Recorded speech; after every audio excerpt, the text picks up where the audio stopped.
tehotná, prevažne z politických dôvodov za grofa nadaždil. Jej manžel bojoval proti Turkom, preto trávil veľa času osamotený.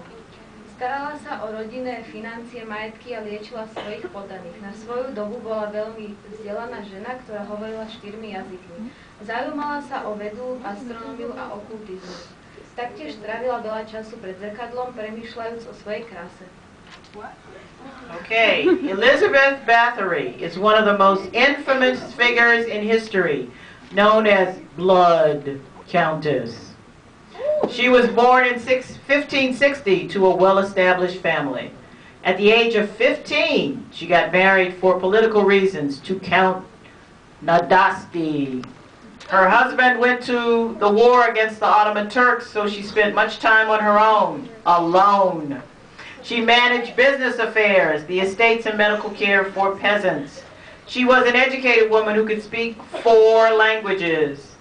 Countess Elizabeth was interested in science, astronomy, and the occult. She spent a lot of time in front of the mirror, thinking about her beauty.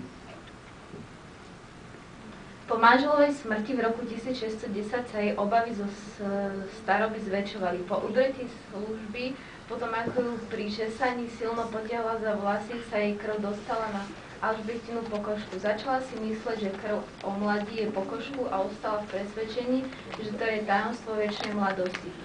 Najmä ak je to krv panien. Slúžka bola zavraždená a Alžbeta sa kúpala v jej krvi a to sa začalo obdobie teroru. After her husband's death in 1600, her fears of growing old began to grow more when striking a servant. For combing her hair too hard, some of her blood fell on her hand.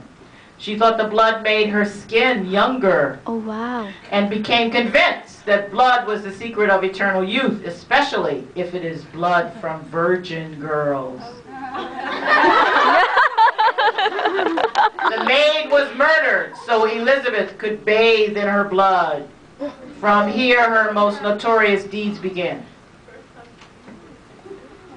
Alžbeta svoje obete mučila nástrojmi, ako sú nožnice, kliešte, ihly, žiletky a rozpálené železo. Takmer 10 rokov jej, ktorí boli lojálni, stále prinášali nové a nové obete. Hovorí sa, že je zodpovedná za smrť okolo 650 žien. Elizabeth tortured her victims with knives, pincers, needles, razors, red-hot irons, and pokers. For 10 years, those who were loyal to her would continue to bring her new young girls. She was believed to have been responsible for the deaths of over 650 women. Wow, wow. Maďarský Juraj Turzo začal proti nej vyšetrovanie v roku 1610. To zašiel v jej hrade v Čachticiach 30. decembra. Bolo rozostrašné. Našli tam v hlavnej miestnosti jedno mŕtve dievča, zbičované a zbavené všetkej krvi. Ďalšie dievčatá našli pod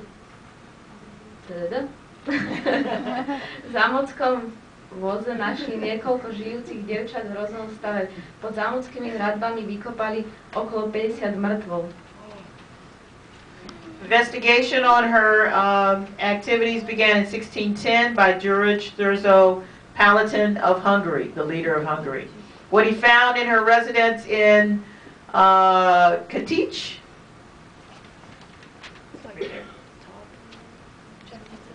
Chakita, on December 30th, 1610, right after Christmas, was terrible. In the main room, he found one girl dead, stripped and drained of all blood. He found there also one girl still alive, whose body had been pierced with holes. In the dungeon, they found several living girls. Below the castle, they dug up at least 50 bodies of Elizabeth's victims. Ooh, wow. Tí, ktorí boli predtým oddaní, sa obrátili proti nej. Alžbeta mala zapísané všetky obete vo svojom diári, aj s opisom, ako ich pred smrťou mučila. Nikdy ju formálne neobvinili zo žiadneho zločinu, aj napriek tomu bola obžalovaná na doživotie a zamurovaná vo svojej vlastnej komnate na hrade. V auguste 1614 jednej z jej väzniteľov sa chceli spozrieť na jej krásu a našli ju ležať mŕtvu na zemi. Those who were once loyal to her began to testify against her. Fickle. Elizabeth documented all her victims in the diary and how they were tortured. Oh, she had a diary. Wow. And how they were tortured before death. King Matthias urged to bring Elizabeth to court, but she was not permitted to be executed. They never formally convicted her of any crime. However, she was sentenced to spend the rest of her life walled up within her bedchamber with only small slits for ventilation and the passing of food left open. Late in August 1614, one of her jailers went to get a better look at her, hearing she was still the most beautiful woman, lying face down. The blood countess was dead. Ani po svojej smrti nebola zbavená z obvinenia či usmrtenia vinou. Jej zločin z jej urobil legendárnu a obávanú osobnosť a jej zločiny stále ostávajú nepredstaviteľné. In the end, no court proceedings against her were ever commenced. Her crimes caused her to become a legendary and feared figure. Even after the legends have been lifted, her crimes still seem unimaginable. Okay, let's